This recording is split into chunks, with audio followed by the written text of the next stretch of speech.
porque nossos irmãos são a maior riqueza. Mas não em primeiro lugar. Diante dessa palavra, sendo fiel ao texto, eu posso dizer que a maior riqueza que nós temos em nossas mãos é o reino dos céus que Deus nos entregou. Aleluia. A maior riqueza que nós temos nos dias de hoje é poder trazer a mensagem de Deus. É poder ter a liberdade de ir pregar o evangelho. Numa noite de culto de família, eu falo primeiro da primeira família que nós temos, que é a família na fé. E nesses dias que se avançam, nós vemos que a palavra vem se cumprindo, as profecias vêm se cumprindo, dizendo que o amor vem se esfriando.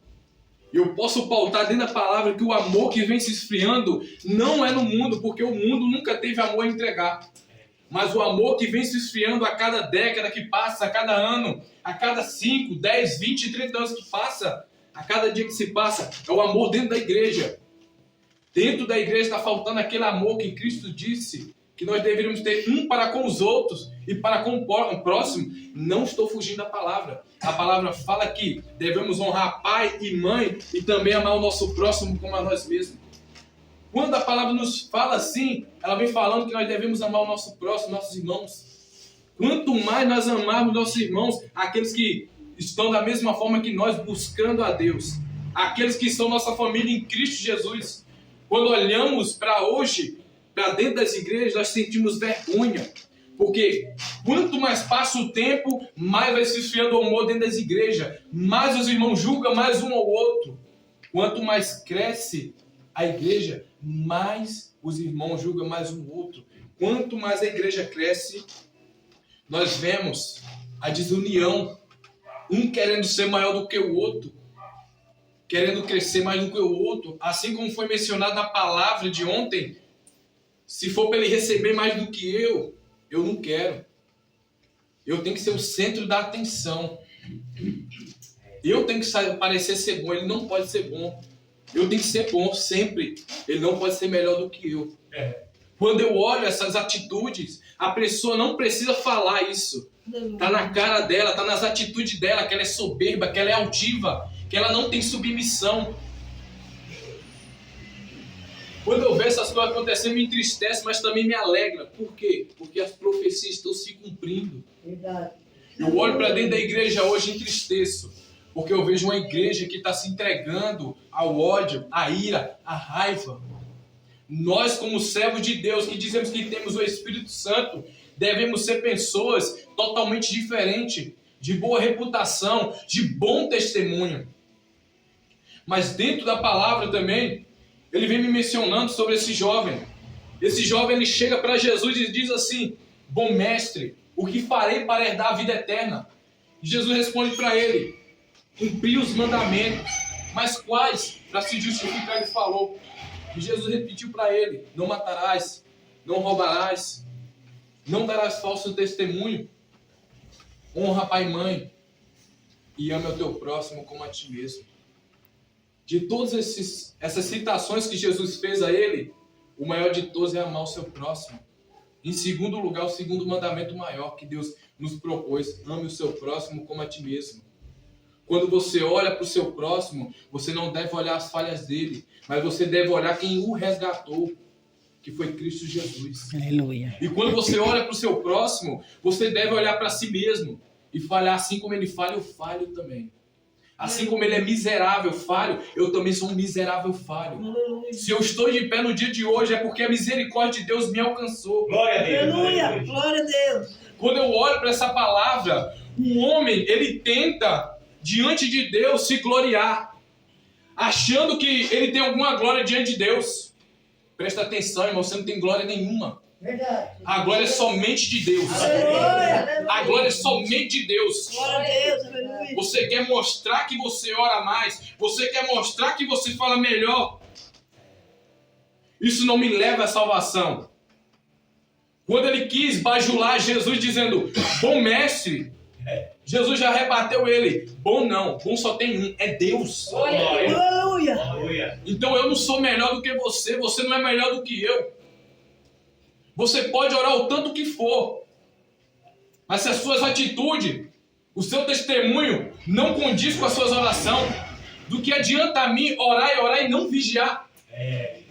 Assim como esse jovem, Ele dizia que tinha cumprido tudo. Porém, ele não tinha vigiado na lei completa, até ele entender que faltava algo para ele: amar o seu próximo como a ele mesmo. E esse homem muito se entristeceu. E Jesus disse para ele, para que ele chegasse a cumprir os mandamentos, ele deveria vender tudo que ele tinha e dar e repartir com os pobres. Sabe o que Jesus estava querendo mostrar para ele? Que a riqueza não traz felicidade. A felicidade de eu ser honrado aqui nesse momento, trazendo a palavra, ela vai ser momentânea.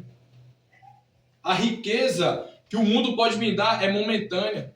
Mas a maior alegria que eu posso ter é eu ser cheio do Espírito Santo. Aleluia. Porque tudo vai se passar nessa terra.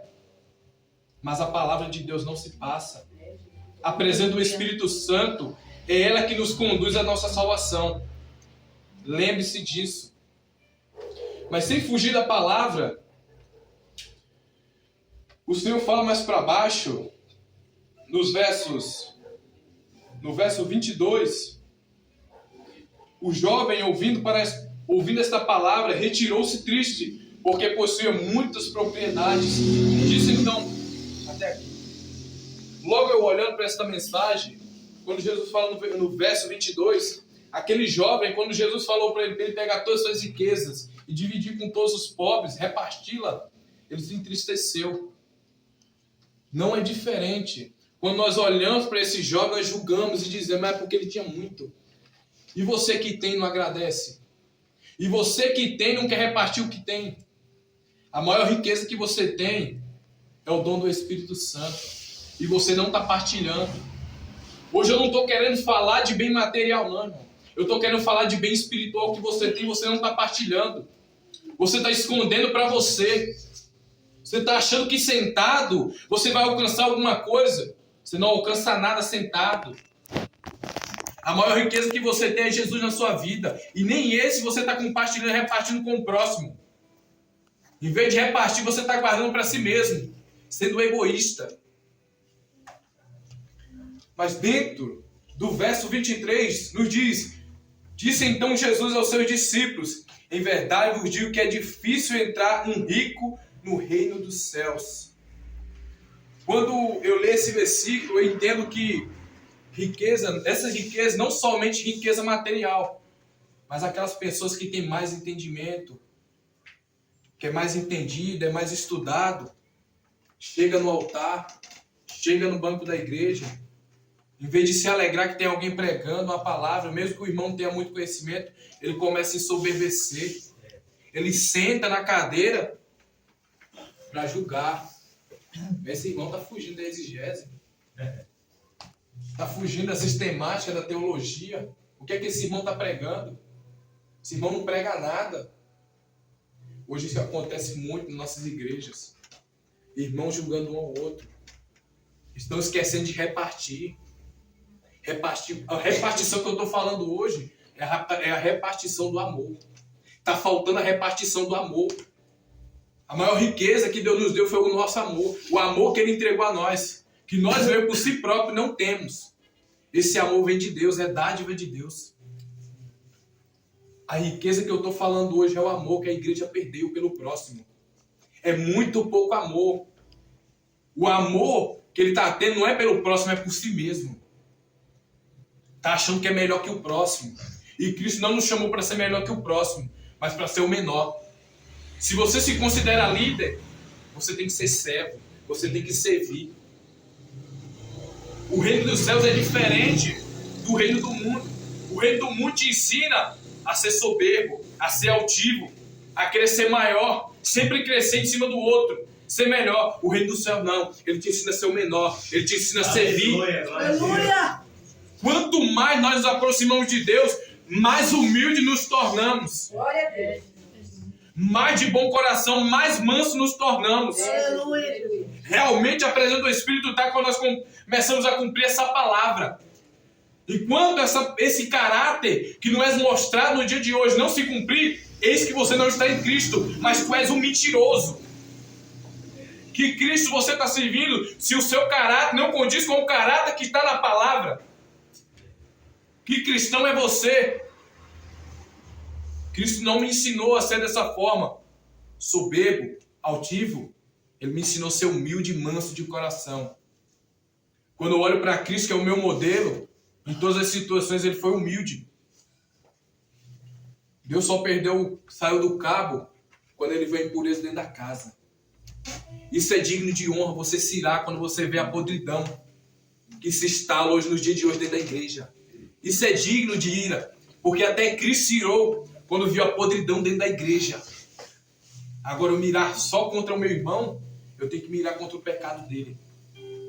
Eu tenho que mirar contra Satanás que fica me apontando, contra Satanás que põe na minha mente que eu não devo perdoar. Isso é uma vergonha para nós que somos cristãos, dizer que é cristão e não ter um bom testemunho, não ter uma boa reputação. Aleluia. Que não perdoa o nosso próximo. Eu não perdoo, então Cristo também não vai te perdoar. É assim mesmo. Glória a Jesus, glória a Deus. Quando eu não perdoo, Cristo também não me perdoa. Porque quando eu digo que eu não libero perdão, eu sou um miserável. Eu sou um miserável. Sabe por que eu sou um miserável? Porque eu sou egoísta, ingrato. Porque Deus me perdoa todos os dias das minhas falhas. Qual é o dia que eu não falho? Qual é o dia que você não falha? Então quem sou eu, quem é você para não perdoar? Eu vou deixar isso crescer no meu coração. Logo, se eu deixar isso, eu não sou cristão, mas eu sou um demoníaco. Porque quem não perdoa é Satanás, é o reino do inferno, que prega que eu não perdoo, eu não perdoo. O orgulho não existe no reino dos céus. O que existe no reino dos céus é amor. E está faltando dentro da igreja. O que tem no reino dos céus é união, não divisão. Se há divisão, se não há perdão, esse Cristo que você está servindo eu não conheço. Não me apresentaram esse Cristo dentro das Sagradas Escrituras. O Cristo que me ensinaram desde o começo é um Cristo misericordioso, um Cristo que se pôs no meu lugar na cruz. A cruz que ele não merecia, ele suportou por mim. Esse é o Cristo que eu conheço. Mas os cristãos de hoje em dia, que se dizem cristãos, não quer perdoar, não quer amar o próximo, não quer ajudar o próximo, são egoístas, mentirosos, falsos, caluniadores, fofoqueiros, sem vergonhos, egoístas, só querem para si, não dão aquilo que Cristo deu para vocês. Quando Cristo me deu amor, eu devo entregar amor. Quando Cristo me entregou o perdão, eu devo entregar o perdão também. Essa é a mensagem. A mensagem de Deus, ela é dura, mas essa mensagem dura que cura, que restaura. Essa mensagem dura que cura o nosso coração duro. Aleluia. Porque quando Jeremias foi enviado ao povo de Israel para pregar do pecado deles, Deus falou para ele, advertiu antes: você vai trazer uma mensagem para um povo de serviço dura, pessoas de coração duro, de mente cauterizada pelo pecado, que não querem aceitar a verdade, está morrendo, está indo para o buraco, está indo para o inferno, mas não quer aceitar que está indo, ainda continua com orgulho no coração. Aceitou a Cristo, quebra esse orgulho, deixa Cristo quebrar o orgulho, perdoa, assim como tu és perdoado. Lembre que Cristo falou para perdoar 7 vezes 70. Se nós formos contabilizar, é quase 190 vezes que nós devemos perdoar, e ainda é pouco. Porque quantas vezes nós pecamos no dia contra Deus, e Deus não se volta com a sua ira contra nós, mas a sua misericórdia cobre. Glória a Deus, aleluia. E olha que Deus não se agrada do pecado, mas Ele também não se agrada que o ímpio pereça. Aleluia. Nós devemos partilhar do amor de Deus, irmãos. Essa é uma verdade. Ela dói para a nossa carne, porque a nossa carne não quer fazer a vontade de Deus. Por isso que Cristo, antemão, Ele nos disse: negai a si mesmo, pegai a tua cruz e siga-me. Se você verdadeiramente está em Cristo, você deve negar os seus sentimentos, deve negar a sua vontade. Quando você está em Cristo e está sendo moldado por Cristo, e o Espírito Santo habita em ti, você vai entender que você falhou, que você necessita do perdão de Deus. Você não vai ser egoísta, não vai negar o perdão. Você não vai negar aquilo que Deus te entregou. Voltando mais para dentro do texto, irmãos. No versículo 24, nos diz assim: e outra vez vos digo que é mais fácil passar um camelo pelo fundo de uma agulha do que entrar um rico no reino de Deus. Eu vi um estudo, irmãos, um estudo teológico, que nos ensina, que é para a edificância da igreja, quando lemos essa palavra, entendemos uma agulha como se fosse agulha de costurar. Mas na realidade não é uma agulha de costurar, mas simplesmente era uma porta onde que os camelos passavam. Para a gente poder entender, tinha as portas que eram imensas, mas dentro dessa porta, no centro dessa porta, no canto, não sei onde, porque eu não aprofundei nessa área, mas eu digo que tinha uma porta menor. E essa porta menor, para entrar dentro da cidade, é onde passavam os camelos. Mas para os camelos passar por dentro dessa porta, que era chamada fundo da agulha, ou agulha, era necessário que tirasse a carga. Tirasse a carga do camelo. Era necessário que ele se ajoelhasse para poder passar. Porque se ele tivesse carga, essa carga é passado. Se ele tivesse carga, ou tivesse sem querer se encurvar, ele não conseguiria passar. Quando Cristo trouxe essa mensagem que o rico era mais fácil um camelo passar pelo fundo da agulha do que o rico entrar no reino dos céus, ele quer dizer, enquanto você não se curvar diante dele e você não deixar o seu passado, você não vai entrar no reino dos céus. Aleluia, Jesus. Essa é a realidade dessa palavra. Deus, ele fala por meio de parábolas, mas ele ensina a verdade. Ele nos diz que enquanto nós estiver soberbo, agindo como joio no meio do trigo, nós não vamos entrar no reino do céu. Porque o joio, ele não dá fruto, diferente do trigo que dá, e dá muito abundantemente. Então, para os irmãos entenderem, o camelo, quando ele ia passar pelo fundo da agulha, ele tinha que se prostrar diante do fundo da agulha para ele poder passar pela porta. E tinha que deixar o passado, esquecer o passado. Assim somos nós, devemos esquecer o passado. E também devemos se prostrar diante de Deus para poder entrar no reino dos céus. E isso, muitos que têm riqueza não faz. A riqueza que eu falo não é material, mas é riqueza espiritual. Pessoas que receberam muito de Deus e acham, só porque é ousado, acham que vai ser salva. Começa a humilhar os menores. Até eles entenderem que a maior riqueza, quando nós temos a riqueza, nós se prostramos diante de Deus. O verdadeiro rico é aquele que tem a presença do Espírito Santo. E muitos acham, por ter estudo acadêmico, ele é rico. Ele é rico em conhecimento, mas em sabedoria ele não tem nem um pouco.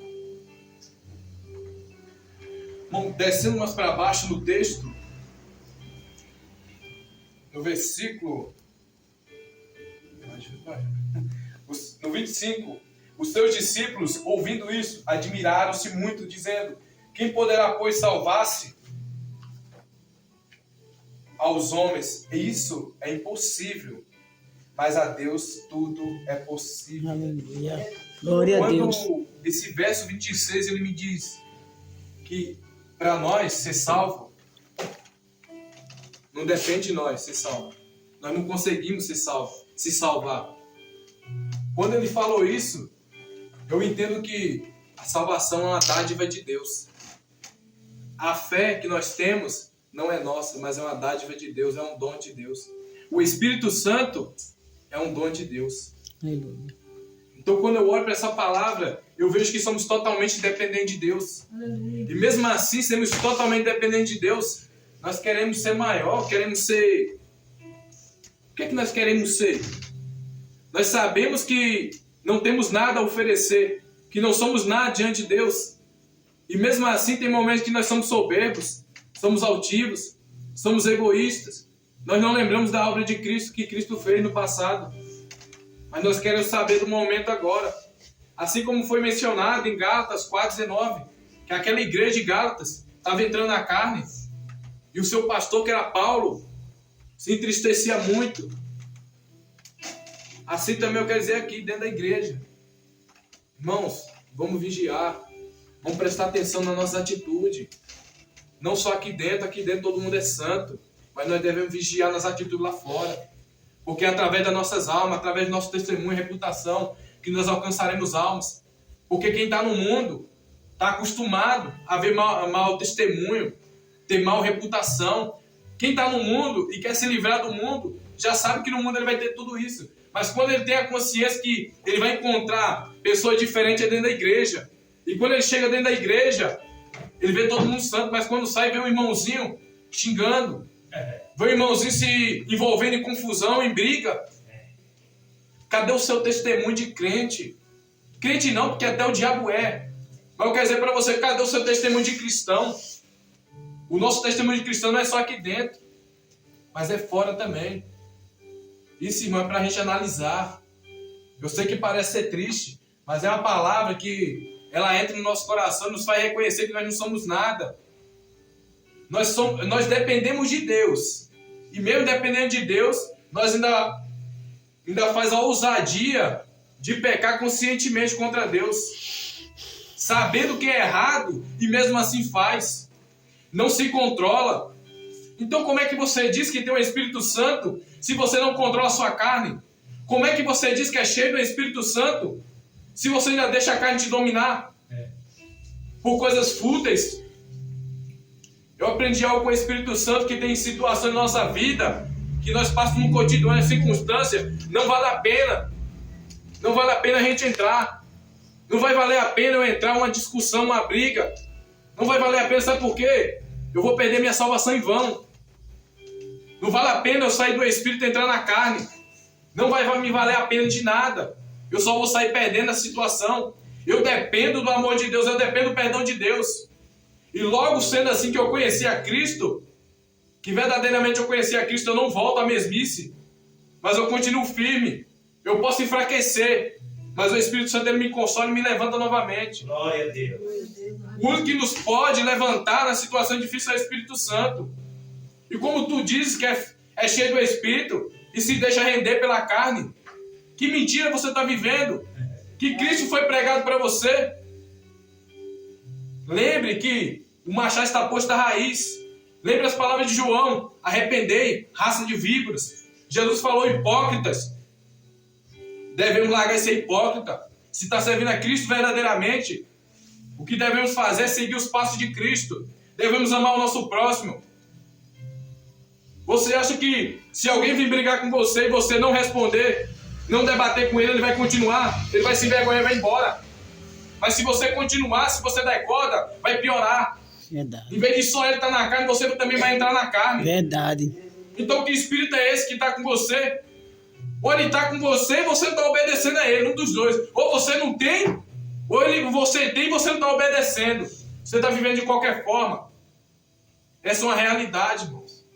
É uma realidade que vive a igreja hoje, nos dias de hoje. A igreja está vivendo uma hipocrisia. Pensando que está vivendo a santidade, mas está vivendo o pecado. Está vivendo a desobediência. A causa de muitos está no nosso meio caído, doentes, até muitos até mortos. É por causa da desobediência a Deus, a desobediência em submissão a Cristo, a insubmissão aos seus líderes. Esse é o fato de muitos que estão morrendo antes do tempo. Qual é o fato de filho hoje, dentro da palavra, que não honra pai e mãe e quer viver muito tempo? Você não vive muito tempo não, você perde a sua saúde. Filho que não respeita pai e mãe, até depois de você estar mais velho, se você não respeita seu pai e sua mãe, não respeita aqueles que são mais velhos do que você está desonrando a Deus. Logo sendo assim, Deus permite o diabo entrar na sua vida e fazer bagunça, porque você tu deu brecha. O fato de muitas das situações que acontecem na nossa vida, às vezes nem é falta de oração, é falta de vigiar. A falta de obediência, de vigiar, faz que o diabo entre na nossa vida e faça uma bagaceira.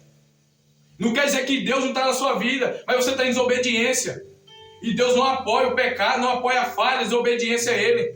Deus castiga também. O Deus que foi pregado para mim um dia, Ele não é somente amor. Mas o Deus que foi pregado para mim um dia, Ele também abate. O Deus que foi pregado para mim, Ele manda se arrepender. E se não se arrepender, vai para o inferno. É uma palavra feia falar inferno, mas é a realidade para aquele cristão que está vivendo de qualquer maneira, de qualquer forma. Diz que aceitou a Cristo, mas a vida é totalmente diferente do que aquilo que fala. Está só honrando a Deus só com os lábios. Mas e o coração, onde é que está? Você fala daquilo que seu coração está cheio. Se sua boca só tem libertinagem, se sua boca só tem fofoca, no seu coração tem isso. Onde é que está Cristo? Se verdadeiramente você tem Cristo no seu coração, você vai expressar os pensamentos de Cristo. Você vai expressar a vontade de Cristo. E não a vontade da carne, não a vontade do diabo, nem do mundo. Verdade. que o Espírito Santo está na sua vida, que Cristo está na sua vida, que Cristo está na minha vida. Quando eu não respeito a minha mãe, quando eu não respeito meu pai, quando eu desobedeço aqueles que querem o meu bem, quando eu não ouço a palavra de Deus, quando eu não aceito a repreensão do meu líder, que Espírito Santo está na minha vida, que batismo eu recebi, qual foi o arrependimento, obra de arrependimento que eu tenho. Se em vez de obedecer eu estou desobedecendo, se em vez de olhar para o meu líder e me repreendeu, eu baixar a cabeça e receber com amor, não, eu viro a cara com ira, eu tento rebatê-lo. Que Espírito Santo é esse que está na minha vida, que não faz reconhecer o meu erro. Aleluia. Na verdade ele faz reconhecer, mas eu sou mentiroso, falso, não quero ouvir aquilo que o Espírito Santo está me dizendo. Eu quero continuar fazendo a vontade da minha carne. Então, logo sendo assim, eu não peguei minha cruz, eu não estou seguindo a Cristo verdadeiramente, porque eu ainda estou sendo dominado pela carne. Logo, eu sendo dominado pela carne, o que me resta é condenação. Mas agora eu te digo, sendo eu cumprindo as Escrituras e o caráter de Deus, logo eu sou cheio do Espírito Santo. E nada, nenhuma circunstância que vem do mundo ou pessoas atribuladas pode atribular minha calma, meu coração, porque a paz de Deus que habita em mim excede todo entendimento humano. Glória a Deus. No 27, então Pedro, tomando a palavra, disse: eis que nós, deixando tudo, e te seguimos. Qual será, então, o nosso galardão? E Jesus disse: em verdade eu digo que vós, que me seguistes, quando, na regeneração, o Filho do Homem se assentar no trono, a sua glória, também vos assentarei sobre 12 tronos, para julgar as 12 tribos de Israel. Assim como ele prometeu, irmãos, para aqueles que estão firmes de verdade, Deus ele fez uma promessa na sua vida. Ele fez uma promessa que ia transformar seu coração, a sua mente.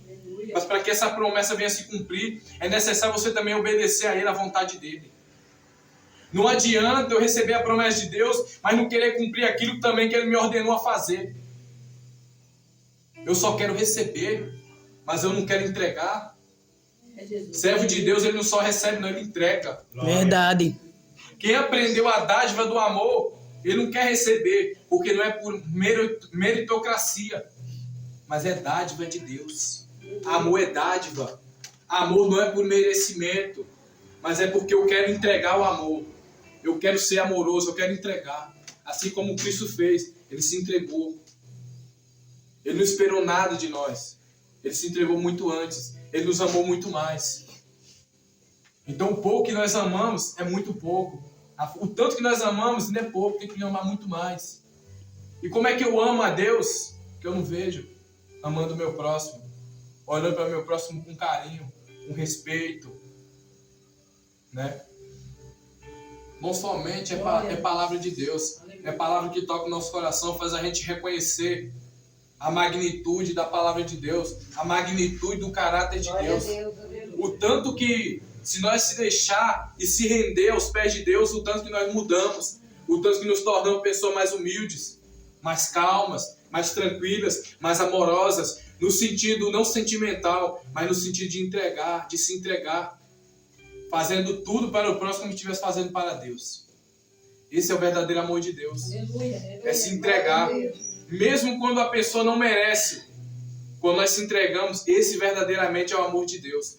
Por que eu digo isso? Eu tenho base bíblica para falar, porque quando nós não merecíamos, Cristo se entregou por nós. Quando eu não merecia, Ele se entregou por mim. Isso foi a dádiva dEle, foi o amor dEle. Ele nos amou primeiro. E o que pode nos impedir de amar o nosso próximo, assim como Cristo amou a igreja? No verso 29, e todo aquele que tiver deixado casas, ou irmãos, ou irmãs, e etc., e receberá 100 vezes tanto e herdará a vida eterna. Quando eu olho para essa palavra, muitos pregam que cristão ele não pode ter uma riqueza. Isso é mentira, irmão. Porque a palavra de Deus, ela me ensina que aqueles que têm verba ajudam aquele que não tem. Tem pessoas que não são aptas a ter riqueza, mas tem pessoas que Deus dá a riqueza porque Deus sabe que ela vai ajudar. Sabe por que muitos ainda não alcançou a riqueza? É porque no dia que alcançar a riqueza, a prosperidade, eu prefiro falar prosperidade do que riqueza. Porque a prosperidade é um bem muito maior do que riqueza. Quando eu falo riqueza é só bem material, mas quando eu falo prosperidade, é uma pessoa que está firme na presença de Deus. A pessoa tem riqueza, mas a maior prosperidade dela é a presença de Deus. É uma pessoa que confia nas vontades do Senhor, nas promessas. Para mim, esse é o sentido de ser rico. Mas tem pessoas que não recebem riqueza, porque no dia que Deus entregar, ela não vai saber administrar da forma correta. Ela vai se tornar egoísta. Ela vai pensar só nela mesma. É por isso que muitos não recebem riqueza.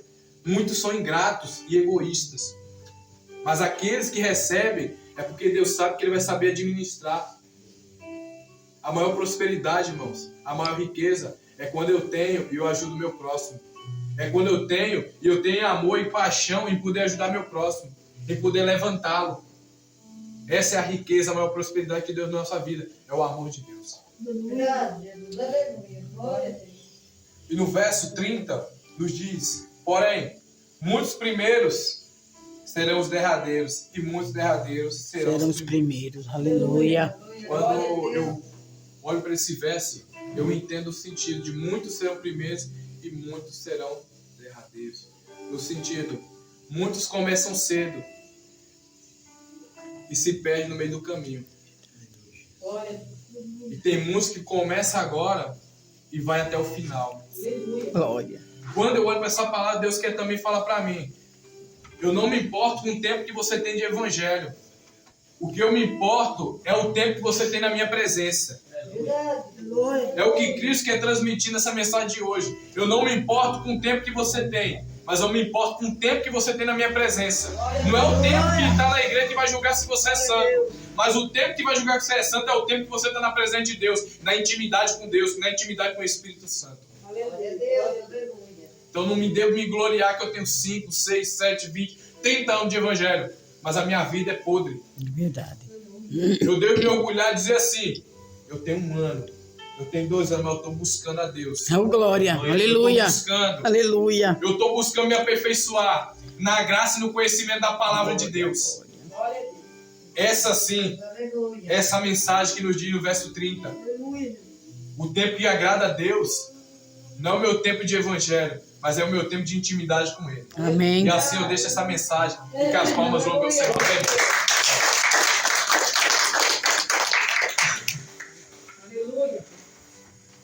Boa essa palavra, né, irmão?